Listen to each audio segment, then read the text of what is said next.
Okay, friends, welcome back to the show. We're continuing to cover Charlie Kirk and his execution, his assassination, his murder,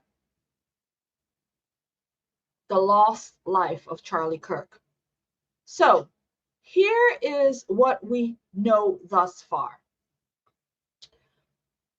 Charlie Kirk was assassinated at Utah Valley University on Wednesday, September 10, 2025. A 22-year-old Tyler Robinson has been arrested and charged with aggravated murder. And prosecutors are saying that they are looking for the death penalty. I do believe that in Utah, they still do have the death penalty intact. And also, what we're covering here is a reward was put out there, $100,000 to start, but we had people, powerful people with money and influence, has thrown in extras into that pot. And one of those persons is a billionaire by the name of Bill Ackman, pledging $1 million.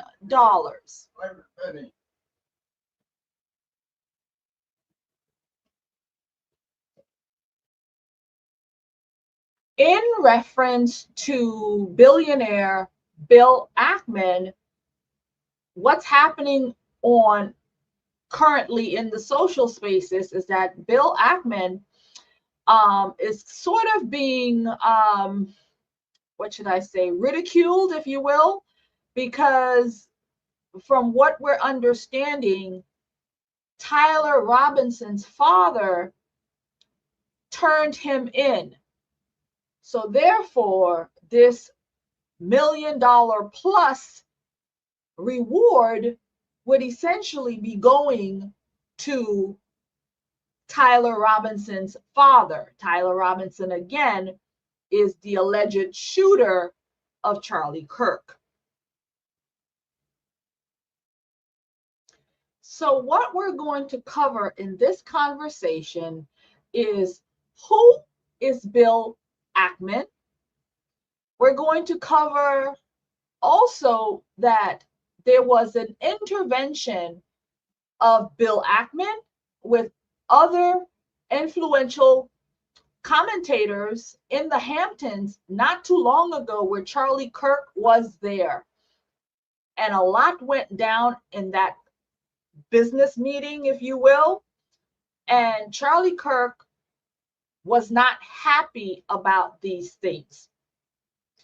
And we're also going to connect, well, how does Israel and Benjamin Netanyahu, not Netanyahu, Netanyahu, how Benjamin Netanyahu, Bibi, fits into this?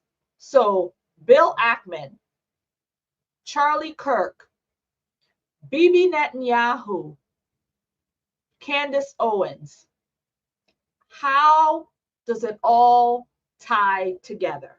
We're going to talk about all of that right now.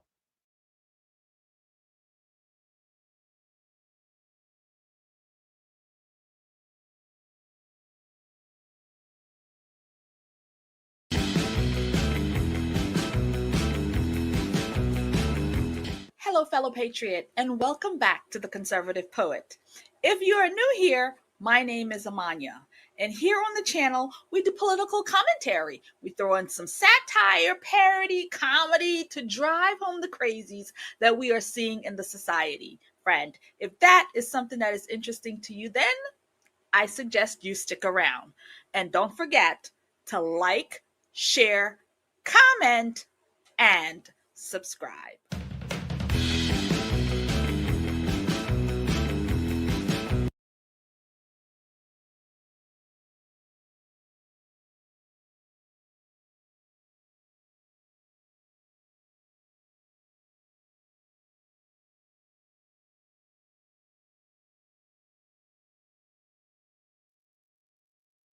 Friends, please bear with me. We are having some streaming techno difficulties. So just please bear with me as we try to iron out some of the kinks in the live stream. But we're going to forge on and continue the conversation. So now what I would like for us to do is I want us to start off with Candace Owens. And I have a nice clip in reference to her explaining about Bill Ackman and his connection to Charlie Kirk and all of this. So we're going to start there. So we're going to put Candace on the stage. The Hamptons, and he had more than one event, but he had essentially what was staged, an intervention was staged by Bill Ackman, because Charlie's rational thoughts about Israel were a no-no. This is not the route that you should be going on. And Charlie was surrounded by his friends, his quote unquote friends. Bill Ackman was very upset, and threats were made. That is what.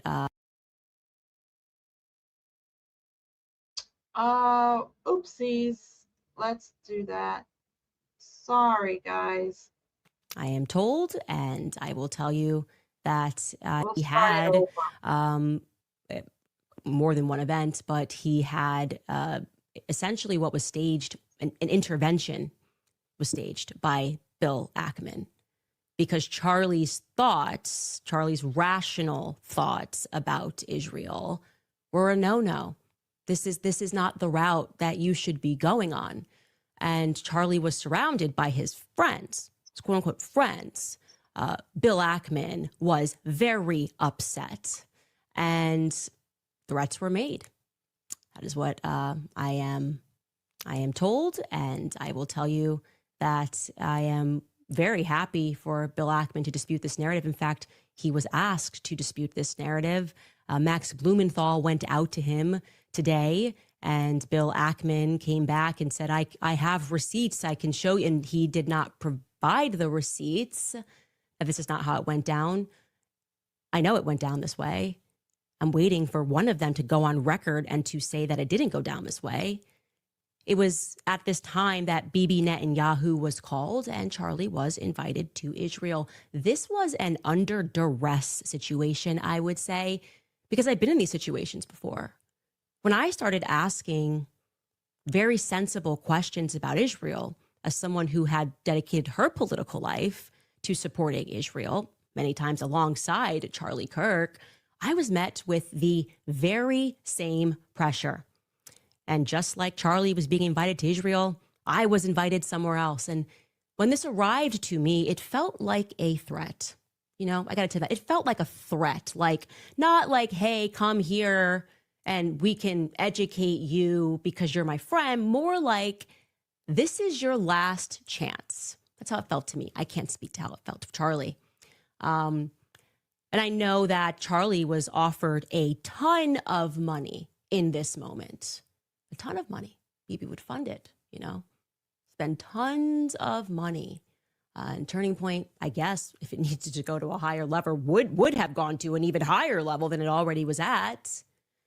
And I know for a fact that Charlie denied that funding, that Charlie denied, and what Bibi didn't include there, he declined to go to Israel for, I would describe this as like, you know, re-education camp. You know, we've seen it. You made an uh-oh, but we can help you. You know, we just need you to come out to Auschwitz and take a picture. Yeah. We just need you to come to the Holocaust Museum and take a photo. We just need you to go to Israel and we can make this better. Charlie said no to Bibi. Okay. Bill Ackman, if you would like to dispute that, I would love to hear what you say happened, because our sources and what we have, it's solid. Okay. There were conversations that took place, messages that were sent at that time, and they are solid. So I decided another person that was there, and I am not surprised this person was there. If you've been listening to my show, Seth Dillon, I was going to go out to Seth Dillon, and I decided to message him last night about this Hamptons meeting. And Seth Dillon, who is normally very quick with a response, has not yet been able to respond. I'll show you this text message chain. And I want to be clear, I am not someone who normally publicizes text messages. But my friend was shot in the neck. And I'm just not really in the state right now to be polite when it comes to the answers that I am demanding, okay? This is me out to Seth Dillon last night. I sent him Bill Ackman's tweet because, he tweeted, "I feel incredibly privileged to have spent a day and shared a meal with Charlie Kirk this summer. He was a giant of a man." I said, "Any comment on this one, Seth?" He didn't answer last night. This morning I said, "Need a comment ASAP, please." He didn't answer. Then I followed that up and I said, "Trying again here. You were present when Ackman lost his mind on Charlie and when Bibi invited him to Israel and Charlie refused." Text messages immediately following this meeting are circulating. I find Ackman's statement, as though the meeting was somehow cordial, to be incredibly disturbing. Are you at all disturbed by that tweet? Do you feel, as I do, that this tweet significantly betrays the defined purpose and mood of his, and I presume your, final meeting with Charlie Kirk? ? He was unable to speak to me, but he did place some frantic calls to Turning Point USA. Yeah. You see, I went out to Seth, but I also went out to two other people who were at this meeting, and nobody is willing to go on record. They're all messaging each other, trying to figure out a coordinated response to say that, no, this was all quite cordial, but no one wants to go on record and describe it as cordial because they know someone's leaking, because someone's got a guilty conscience about what happened at the Hamptons. So I will again put it out there, Seth, Bill Ackman, and to the other individuals who I have not yet named, but who are going to be named later this week, who were at the Hamptons when Charlie was put under pressure, when Bibi Netanyahu called him and invited him to Israel, again, in a move that when it happened to me, and it wasn't Bibi Netanyahu, felt to me like a laced threat. I am inviting you guys, I will give you my platform, actually, to come clear matters up, to tell us what really happened. Because, I think Charlie was definitely on the brink of changing some of his perspectives. And I can tell you factually, Charlie was praying the rosary. Charlie was going to mass. One of my last conversations with Charlie was me joking with him saying, just make the last step, okay? You are, I said specifically, you're too smart to be a Protestant. Just take the last step, Charlie. He says, ha ha. He was speaking about Mary. And typically when those steps start taking place, you stop referring to yourself, as I did, as a Judeo-Christian. Again, it is Whew. Okay, so let us remove her for now. So she said a lot there. So this intervention that Charlie Kirk was invited to in the Hamptons, where this billionaire, Bill Ackman, was the host to this thing, and they had other influential commentators there. I believe Seth is from the satire Babylon Bee. I believe that's him. I've met him before, and yeah, I was able to do that. A couple of years ago, he came to do a program here, and I had the privilege to talk and, of course, get a picture and everything. And so as of right now, we don't know who the other people are who were in that meeting with Bill Ackman and the rest. So Candace is saying that she's reached out to a couple of these people, and she's not dropping names just yet because she'd like for them to really, in my opinion, she really want them to be the ones to come out here and start talking about what went on in this meeting. And so we'll wait and stay tuned to see how those developments happen. And again, she was very transparent with showing the text message. I don't know if you were not able to see it from this, but of course it's Candace Owens. You can go and find her on her podcast and you'll be able to get a clearer picture. So she's got, I think it was yesterday's episode.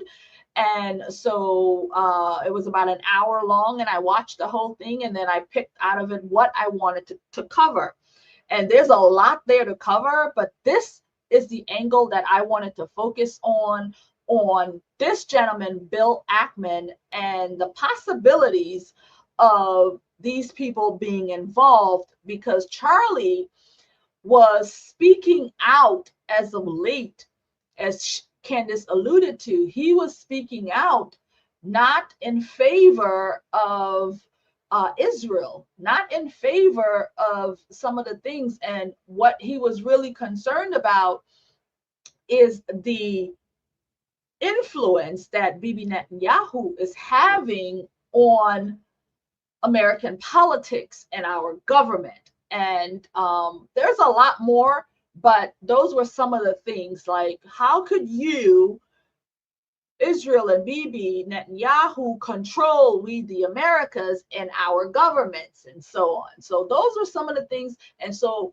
he became public enemy number one, and he was being harassed. From what I understand, he was being harassed online. He was being harassed via phone and text messages, because again, if you're going against the narrative of what they want and you're speaking out against, places like Israel, then therefore you must be against Israel. And what do they call those people who speak against Israel or speak any kind of bad thing to Israel? Oh, I think it's anti-Semite. That's the word.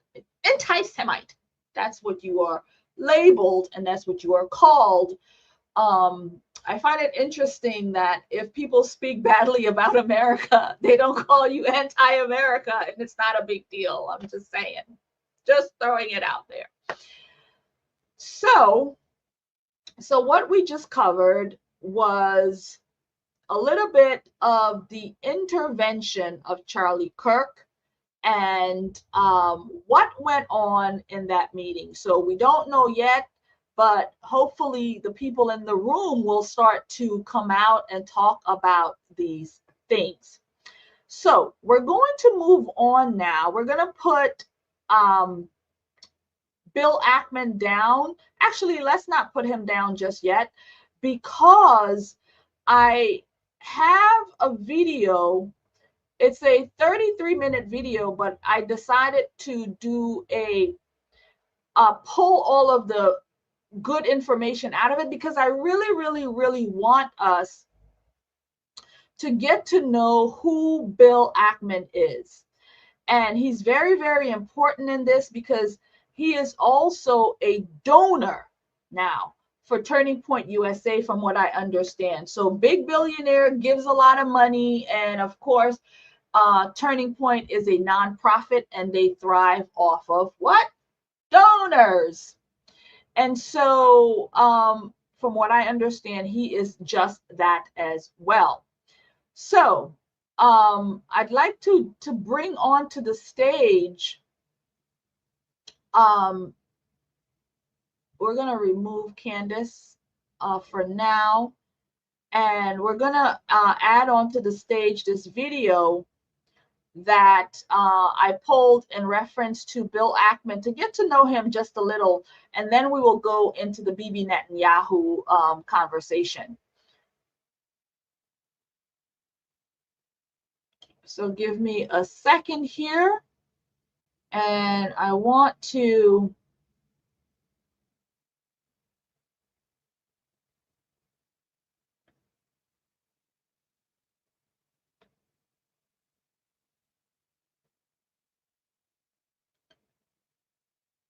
all right, so who is this billionaire, Bill Ackman? Inquiring minds want to know. So let's just find out a little bit about him. And this video came from a YouTuber who does financial videos. He actually does documentaries in reference to the power players in finance. And so we're going to take his video and just sort of do some clippings of it to give you some ideas on who Bill Ackman is and what he's been on Wall Street, and a little bit of history on him there. Attack on Herbalife by selling short of $1 billion of the company's stocks, betting on its ultimate demise. All pyramid schemes will ultimately collapse. The only people who make money are those few who are at the top of the pyramid. See, there's Herbalife stock down 14.6%. This is not the first time Ackman attacked a company in a public way. He represents the activist investors, ones with ruthless ambition to battle corporate America and to make billions.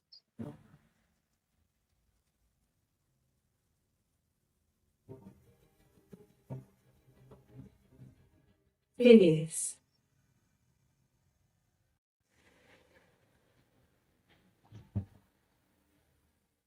From an early age, Ackman shows a strong entrepreneurial streak, running a cart waxing business to make his own money.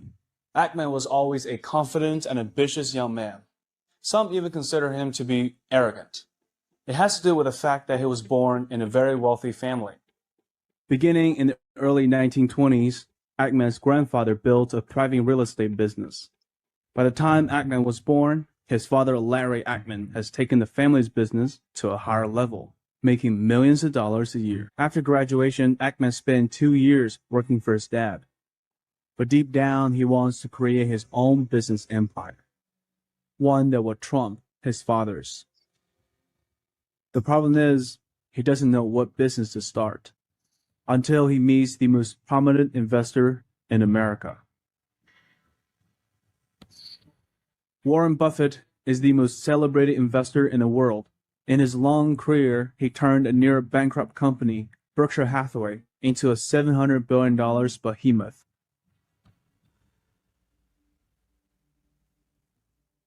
With the help of his family's connections, Bill Ackman gets to meet Warren Buffett in person. Operated by opportunistic investors, hedge funds make profits when others couldn't. Inspired by Warren Buffett, Bill Ackman is ready to build his own Berkshire Hathaway. Using his $40,000 savings, he starts looking for his first big idea. It will come from an unusual place. I have an old-fashioned belief that I can only should expect to make money in things that I understand. And when I say understand, I don't mean understand, what the product does or anything like that. I mean, understand what the economics of the business are likely to look like 10 years from now or 20 years from now.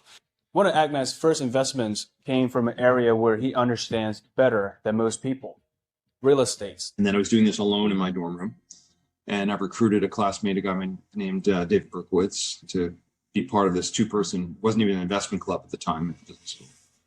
And we had fun kind of looking at ideas together. And I said, look, imagine if you could do this and people would pay us to do this. And that was the genesis for starting a hedge fund, which I did in 1992 called Gotham Partners.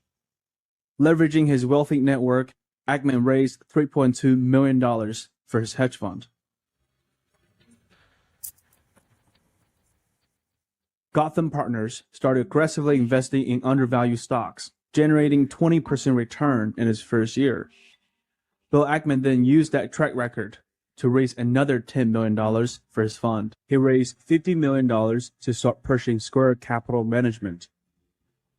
Ackman now only focuses on activist investing in more liquid public companies. Normally we look for a great business that had lost its way. We try to figure out what they had done wrong, and then we'd recommend a series of changes after buying a stake in the company. That's sort of our core business. The essence of Ackman's strategy is the same. He looks for companies with a lot of real estate because they're more tangible and have more predictable cash flows. And not surprisingly, he buys a lot of restaurants and retail stores. Springs didn't start the chicken wars. They just ended them. In July 2005, Pershing Square took a 9.9% stake in Wendy's. He then launched a campaign to get the company to spin off the Tim Hortons donut chain. Okay, so Bill Ackman has been in the financial sector for quite some time. Started out very, very young, and now he is a billionaire. I believe he's worth $9 billion or so, maybe more. I don't know. But so he is a definite powerhouse when it comes to in the financial world, right? And so from what we understand, he is also a Zionist, from what we can tell. Pro-Israel, very, very pro, probably Jewish. I'm not really sure if that's his religion, but he is very pro-Israel Zionist. So I guess he is. I don't know. So I want to turn it back now to a couple of things. And here is a tweet that Bill Ackman did recently in reference to Charlie Kirk. And I'm going to put it on the stage. Let's see. It says, a number of people have reached out and or post expressing concern that Tyler Robinson's father may collect a $1.2 million reward for turning in his son, which inspires a few thoughts. First, in order for rewards to be effective in finding criminals, the reward needs to be paid, even if the recipient is a crook or worse, even if it's the family member of the alleged criminal or the alleged murderer or the alleged assassinationist or the alleged executionist. It don't matter who it is, they're entitled. Let's just move on.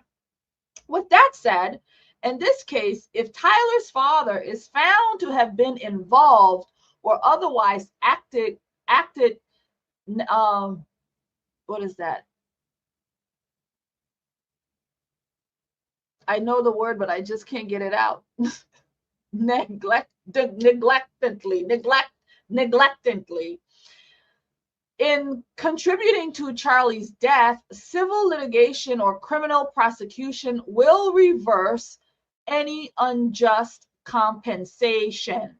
I have also seen reports which suggest that Tyler's family intends to waive its rights to any reward. So yes, we will pay the reward if it is earned to whomever the FBI indicates provided the information that led to Tyler's arrest. I always keep my word. So that is Bill Ackman, the billionaire Zionist, the same one who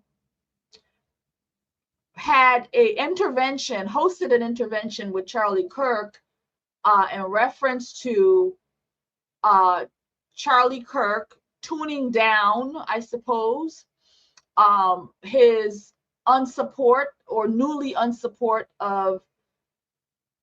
of Israel. And also, what I understand is that Bill Ackman did not want Charlie Kirk to platform people who speak ill of Israel. So people like Tucker Carlson would be those kinds of people. Now, a few months ago, Tucker was at Turning Point USA. They had a conference of some sort, and Tucker Carlson was there, and he brought up Bill Ackman and how did he get his billions and how did all of these transpire? So Tucker had questions in reference to Bill Ackman.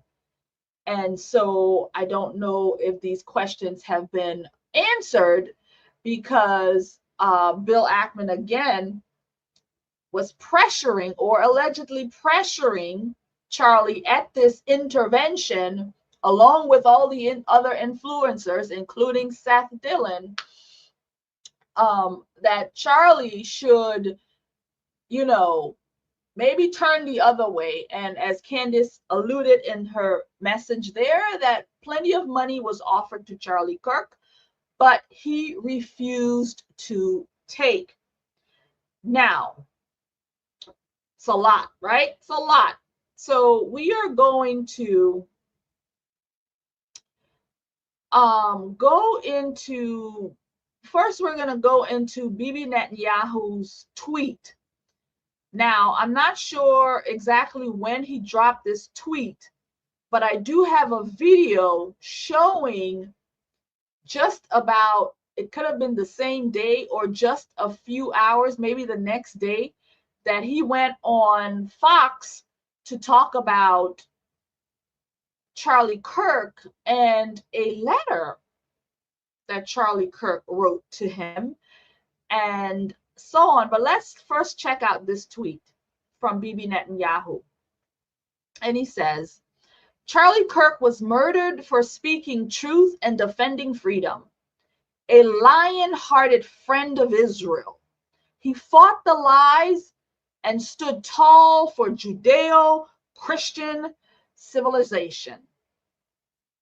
Civilization? Yeah, civilization. I spoke to him only 2 weeks ago and invited him to Israel. Sadly, that visit will not take place. We lost an incredible human being. His boundless pride in America and his valiant belief in free speech will leave a lasting impact.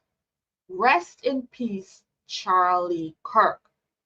That is the words of Benjamin Bibi Netanyahu, Prime Minister of Israel. Once again, Charlie Kirk was pushing back on his support for Israel. All right, we're going to remove that off the stage, and we are going to continue with Bibi Netanyahu. We're going to continue with Bibi Netanyahu and Charlie Kirk. And we're going to go into the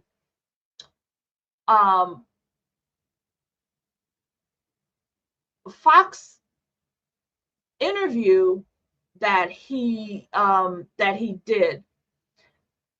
And also, I feel like I've left one piece of video behind, and I'm realizing it now. I wish I'd played it before, but this is my show. I can do what I want. So I want to actually go back to this video. This is where one of the reporters was talking about this intervention that took place with Charlie, and how Bibi Netanyahu got involved in all of this. So here is that news reporter talking just about that intervention and what Charlie was facing in those moments. September 12th report, which provided background about the pressure, the mounting pressure that Charlie Kirk was under from pro-Israel forces, from Netanyahu's cutouts in the United States. I gathered more details. The piece, it hit like a sledgehammer. It really caused a lot of, I think it spoke for a lot of people, particularly within the conservative movement, which is changing among the youth on the question of Israel. And more people started coming out, and more people started talking, and people were talking to me. And these were people who had knowledge of a tumultuous, stormy meeting held in the Hamptons during the first week of August, convened, according to multiple sources, with knowledge of this meeting, intimate knowledge of this meeting, by the billionaire ultra-Zionist financier Bill Ackman, who's close to Netanyahu and his kind of network in the United States. Charlie Kirk was summoned along with an array of young, sort of vapid, very avaricious conservative influencers who seemed to be sort of in Israel's back pocket to set a very pro-Israel tone for this meeting. And Charlie Kirk was, according to one source, hammered by Ackman and others for allowing Israel critics, very prominent conservative voices like Megyn Kelly, Tucker Carlson, or the anti-Zionist Jewish comedian Dave Smith, to appear at his events. And actually, Charlie Kirk was planning to host many of these same figures again in December, and he had just added to his TPUSA major, I think it's called America Fest in December, the premier critic of Israel in Congress. I didn't say Republican critic, I just said premier critic, because that's what she is now, Marjorie Taylor Greene, which really reflected his shifting views.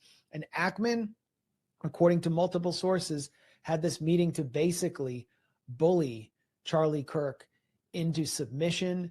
Charlie Kirk walked away, according to one person, feeling like there was an attempt to blackmail him. He refused any offers of funding and also refused the offer to travel to Israel and meet with Netanyahu, which Netanyahu disclosed in the wake, the immediate wake of Netanyahu's death. He talked about this letter, but he didn't say whether Charlie Kirk refused or accepted. I've learned since that he refused.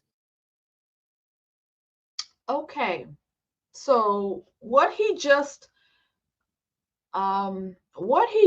explained is happening. Remove. So what he has essentially said, this reporter, is what we've been talking about, what Candace Owens said, and everything that we've been piecing together in reference to this intervention.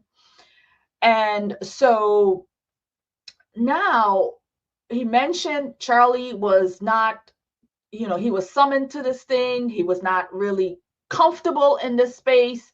And again, friends of his were there to try to coerce him into doing whatever it is, to bow, whatever it is that they needed him to do. And so friends were there to influence him. And I don't have the clip here with me, but there's a clip where he had a conversation with Megyn Kelly. I actually do have it, but I just have to, I have to go pull it up. Where he's talking to Megyn Kelly in reference to now that he has become enemy number one because of his stance and what he is standing up for, his morals. He said that his morals are being challenged right now. His integrity is being, they're asking him to compromise these things, and he didn't want to do that. He didn't want to do that. He didn't want to bend a knee to these leaders, if you will, for the Jewish, well, maybe we shouldn't say Jewish, but for Israel. All right, so what we're going to do now is we're going to tie in. How do we tie in Bill Ackman, Charlie Kirk, and Benjamin Netanyahu? How does it tie back to all of them? So now what I'd like to do is I would like to bring on Bibi Netanyahu and his Fox interview, where he talks about this letter with Charlie Kirk. And so I'm going to do that right now, and let us bring that on. So what we're going to bring on now is BB. So people do want to know, is Israel involved in all of this? Could Israel be involved? in all of this, in the execution of Charlie Kirk. Now, it's no secret, I believe, that Candace Owens has talked about the execution, the assassination of President John F. Kennedy. And she alluded to that one of the reasons Kennedy was assassinated is because he was not in agreement with some of the things that Israel wanted. And so he did not want to do business with them in reference to some subject I can't think of right now. And so, he was publicly executed, as we all know. And then later on, the new president that took office essentially gave Israel exactly what they wanted. So my point is that in this moment, reflecting on public assassinations, public executions, according to Candace Owens, this could be a pattern here for Israel. I'm just saying. Could be a pattern here. Taking people out publicly to silence them. That's my own thoughts. Thank you very much. So now what I'd like to do is we're going to bring Bibi Netanyahu onto the stage, and his interview with Fox. And here it is. You have your own memories of Charlie Kirk. Please share them. Well, Harris, before I do that, I have to say that we're just heartbroken. Myself, my wife, my family, my son, actually, on his 2019 visit to Israel, had lunch with him and his wife, Erica. We're shattered first as human beings because a great human being has been taken from us. Was an extraordinary friend. He said, he wrote me a letter on May 2nd this year. He said, one of my greatest joys as a Christian is advocating for Israel and forming alliances to defend Judeo-Christian civilization. A few weeks before the tragedy yesterday, I called him and I spoke to him and I said, please come to Israel. I invited him to Israel. And sadly, that visit will not take place. But he was a defender of our common Judeo-Christian civilization. He was unbelievably excited to walk in the footsteps of Jesus here. He valued our bond, the bond between America and Israel. He did so many things to defend free speech. He had his truth. He stood up for it. But he said, you can come and debate me. He invited that debate. He certainly didn't invite the violence, the horrible violence that tried to silence him. And, this is a worldwide problem.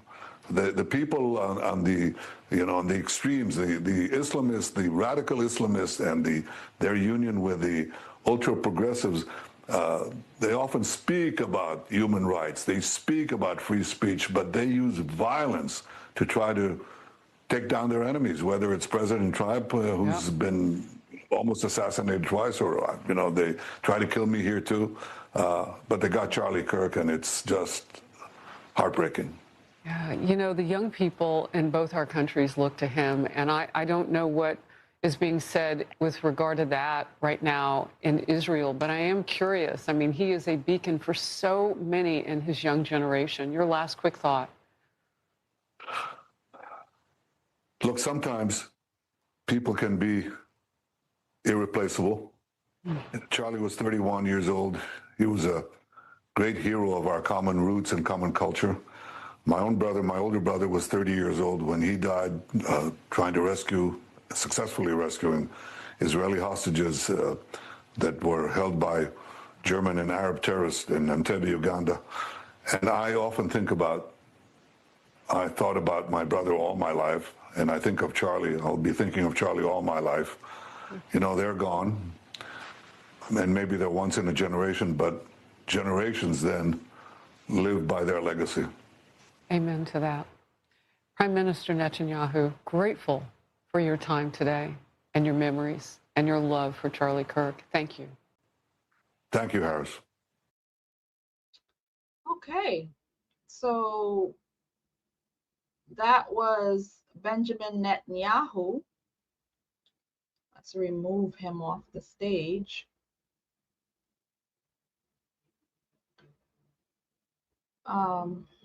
Where is he? There we go. So yeah, that was him, and he had that letter that the reporter talked about, and how he just read just one little part of it, that Charlie was in support of Israel and the common bond and all of these things. But what about the rest of it? What about everything else that he said in that letter? Again, I know you're going to pull out what's going to make you look good, make you look well, but in the full context of it, I think Candace Owens might be onto something, that we should be able to see the whole thing. Now, she tweeted this recently. Here's her tweet. She says that Bibi Netanyahu lied about the contents of the letter Charlie wrote to him in May. It was a lie by severe omission, and it isn't sitting right with me. She said he held the letter in his hand and propagandized it. He should publish the entire thing. Now, I'm in agreement there, because if you're going to show or talk about it again, because we all know that Charlie was pulling away from his support for Israel. We all know that he'd been persecuted recently because of it. We all know that Bill Ackman came in as the hammer to get him to change his mind. We all know this. Charlie wrote that letter back in May. And that hammering of Bill Ackman happened just in August. So Charlie had been moving away from this. And for him to come out here and read just that snippet of the letter without reading the whole thing in its full context of what Charlie was really saying, he may have said these things, yes, but it's in the context of how it's being presented right now to we the people. That may not be all honest, right? May not be all honest. So that is what Candace Owens is saying. And, you know, I think to agree with that, you should really release that letter in its full context so we truly understand exactly what Charlie Kirk said. So next, I would like for us to go. We're going to continue with Bibi and Charlie, because it's important, because he was posed a question. I think it was Newsmax who posed the question and said, you know, it's roaming around the internet. Did you have anything to do with Charlie Kirk's assassination, his murder, his killing, his execution? Do you have anything to do with that, baby? So here it is. But some of the internet rumors that somehow Israel is behind the Charlie Kirk murder. And, you know, I don't believe it for 1 second, but I want you to, you know, make a statement. It's so absurd. That's insane. That's insane. Israel also changes the orbit of the moon. Israel pushes the sun. I mean, the whole thing is, it's not only insane, it's I think it's so absurd, so stupid, and so ridiculous. You can't believe that people are saying this. They just found the perpetrator. They'll get to the bottom of this, but they go, they have no limits. When you hate Jews, when you hate the Jewish state, you're willing to say anything and promote all these absurd rumors. And by the way, they're willing to kill us all the time. I mean, that's what they're doing. And over the centuries, when Jews, especially in the Middle Ages, the horrific Middle Ages, the worst things were said about Jews you couldn't possibly believe. We were poisoning the wells. We were drinking the blood of Christian children. You name it. I mean, these things, that continued actually up to the Holocaust. The Nazis said the same thing. We're carrying vermin, we're spreading disease. And people believed it. And every time they believed it, this was a prelude to a greater and greater massacre, culminating with the worst massacre of them all, the Holocaust. Well, since then, we've learned, when people spread these lies about us, prepare yourself for the assault. And, they're trying to delegitimize the state of Israel. Charlie Kirk said to me that, he wrote me this detailed letter, you have to fight the slander. These untruths, these vilifications have consequences. And he was right. But I'll tell you one thing, we're fighting on the battlefield against the terrorists and winning. And he was fighting on the battlefield of ideas. And I think he was winning. He was going to win. That's why they shot him. I hope they don't silence him. I don't think people will give in to these ridiculous lies. Okay. So my thoughts on that. The fact that he started off by going to the far extreme to debunk it. What did he say? Something about the moon or something he said? Right then and there, for me, making it seem so ridiculous kind of actually makes it valid. And then the fact that he goes back into the centuries and pulls out all of the, these narratives, we're drinking the blood and these things, and, him going there. For me, I said, okay. He calls it all kinds of ridiculous, that it's absurd, it's ridiculous. How can this be? We could never do that. And then he goes into all of the backstories. Oh, the Jews, we were persecuted. Oh, the Jews, they said we were bringing disease. Oh, the Jews, they said they hate us, they hate us, they hate us, they hate us, they hate us. Therefore, it's ridiculous that we could even do something like that. Because of his response, I'm like, interesting.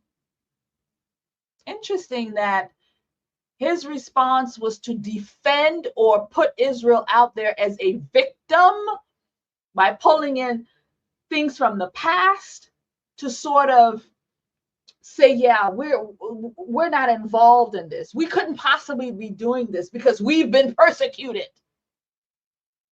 So we shall see how all of this plays out and goes on. What else do I have right now? I think what I do I have one more clip of him?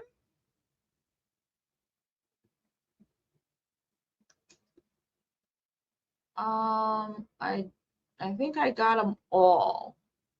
I think I got them all. I had a couple of tweets in reference to the reporter talking about you know what, let me pull them up because I have them, might as well throw them in.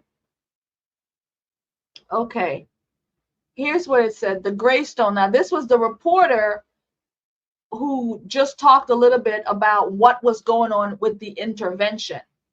And so here's what it's he says. He says that a Trump insider and longtime friend of Charlie Kirk tells the Gray Zone how the assassinated conservative leader turning point on Israel influence provoked a private backlash from Netanyahu's allies that left him angry and afraid. This is Charlie Kirk, angry and afraid. The source said anxiety spread within the Trump administration after an apparent Israeli spying operation was uncovered. Charlie Kirk rejected an offer earlier this year from Israel Prime Minister Benjamin Netanyahu to arrange a massive new infusion of Zionist money into his Turning Point USA organization. America's largest conservative youth association, according to longtime friend of the slain commentator speaking on the conditions of anatomy. I can't see it. The source told the Gray Zone that the late pro-Trump influencer believed Netanyahu was trying to cow him into silence as he began to publicly question Israel's overwhelming influence in Washington and demanded more space to criticize it. In the weeks leading up to his September 10th assassination execution, Kirk had come to loathe the Israeli leader, regarding him as a bully. The source said Kirk was disgusted by what he witnessed inside the Trump administration, where Netanyahu sought to personally dictate the president's personnel decisions and weaponize Israel assets like billionaire donor Miriam Adelson to keep the White House firmly under its thumb. And it continues, and we will put the other part of it up. And it says, according to Kirk's friend who also enjoyed access to President Donald Trump and his inner circle, Kirk strongly warned Trump last June against bombing Iran on Israel's behalf. Charlie was the only person who did that, they said, recalling how Trump barked at him in response and angrily shut down the conversation. The source believes the incident confirmed in Charlie's mind that the President of the United States had fallen under the control of a malign foreign power and was leading his own country into a series of disastrous conflicts. By the following month, Kirk had become the target of a sustained private campaign of intimidation and free-floating fury by wealthy and powerful allies of Netanyahu, figures he described in an interview as Jewish leaders and stakeholders. He was afraid of them, the source emphasized. So, again, the reporting that was done by this September person 12th report, which provided background about the pressure, the mounting pressure that Charlie Kirk was under from pro-Israel forces, from Netanyahu's cutouts in the United States. I gathered more details. The piece, it hit like a sledgehammer. It really caused a lot of, I think it spoke for a lot of people, particularly within the conservative movement, which is changing among the youth on the question of Israel. And more people started coming out, and more people started talking, and people were talking to me.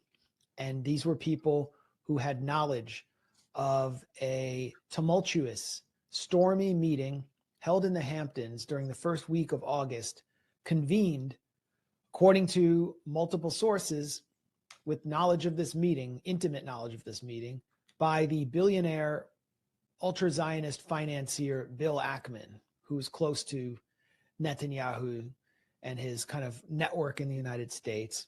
Charlie Kirk was summoned along with an array of young, sort of vapid, very avaricious conservative influencers who seem to be sort of in Israel's back pocket to set a very pro-Israel tone for this meeting. And Charlie Kirk was, according to one source, hammered by Ackman and others for allowing Israel critics, very prominent conservative voices like Megyn Kelly, Tucker Carlson, or the anti-Zionist Jewish comedian Dave Smith to appear at his events. And actually, Charlie Kirk was planning to host many of these same figures again in December, and he had just added to his TPUSA major, I think it's called America Fest in December, the premier critic of Israel in Congress. I didn't say Republican critic, I just said premier critic because that's what she is now, Marjorie Taylor Greene, which really reflected his shifting views. And Ackman, according to multiple sources, had this meeting to basically bully Charlie Kirk into submission. Charlie Kirk walked away, according to one person, feeling like there was an attempt to blackmail him. He refused any offers of funding and also refused the offer to travel to Israel and meet with Netanyahu, which Netanyahu disclosed in the wake, the immediate wake of Netanyahu's death. He talked about this letter, but he didn't say whether Charlie Kirk refused or accepted. I've learned since that he refused.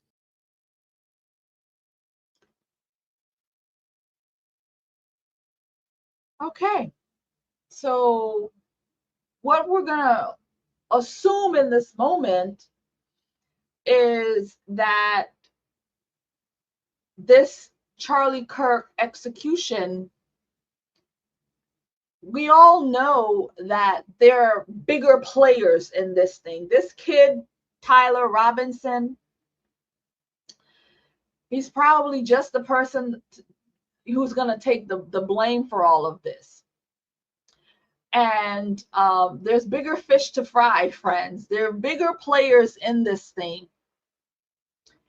And we do not trust the government. We do not trust anyone in this matter. And I do believe investigations should definitely happen, at least for Bill Ackman. I believe he should be investigated. I believe all of these people need to be investigated, because if Charlie Kirk was turning away from these things, I would say, could that, I'm the lawyer, but could that possibly be motive? Could that be motive? Because tainting the Jewish name or the Jewish religion or the Jewish people or the Jew, tainting them in a bad light is bad for business. We've watched for years as they try to take down Candace Owens. We watched forever. Anybody who has anything to say in reference to Israel, that there are consequences. And they call you all kinds of names. And at the top of that is anti-Semite. You're an anti-Semite. Anti-Semitism is what they say. You can't say anything wrong about Israel, not their policies, not their war tactics, not anything. You're not allowed, because they're Israel. They are God's chosen people. Therefore, they are protected. They are covered. They have never done anything wrong when it comes to the Lord. Jesus, in particular, They've never done anything wrong to Jesus. Now, have they? Have they, friends? So we're going to leave it there. And we can chat it up in the comments once again. And I look forward to having this conversation again in reference to where we are, what happens with Bill Ackman, what happens with Bibi Netanyahu, what happens with Candace Owens, and what happens with this investigation, Tyler Robinson, what happens with Tyler Robinson's father, who may be getting this over $1 million, money and things like that. So lots happening, friends. We've got to keep our pulse on it. We've got to keep our ears on it. We've got to keep our eyes open, keep our ears open, and focus on what's happening, because we do not want chaos, because they're feeding us so much and we don't know what's true, what's happening, because we're confused about everything. And friends, that is exactly what they want. So I didn't get to play my ad in this thing. I was so passionate about the conversation. So I will play it now. And also, friends, I want to let you all know that I recently wrote a book. Hold on, let me find that, because I want to just bring that onto the stage.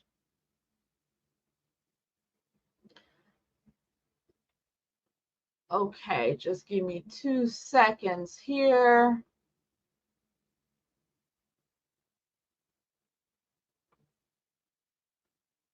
Okay, I wanna make sure I bring my book up so you guys can see what I am doing.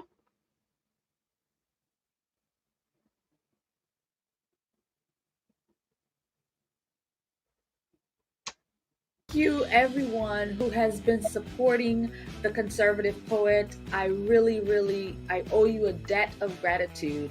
And if you haven't supported the channel, you can do so now. We have new merch that you can purchase, candles, mugs, all kinds of great merch. Please visit theorlandopatriot.com and get yourself 30% off. Thank you so much.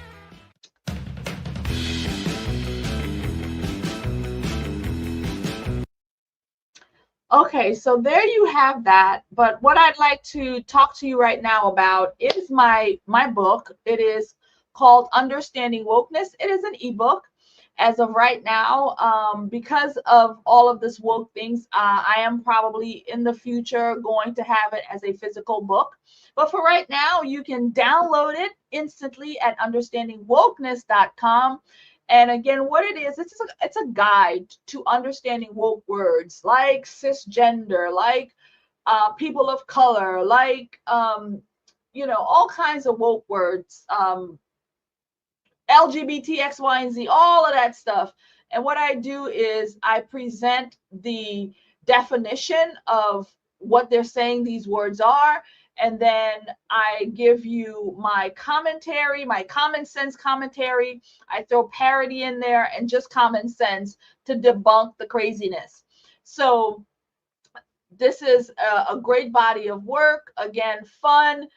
Understand wokeness, understand these woke words, understand what we're fighting, friends, understand what the battle is. Again, it's words, okay? Because they can take our words and twist it and turn it into something else.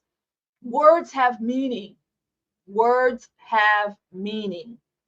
So thank you all very much for being here with me. Amania here on The Conservative Poet. Really do appreciate your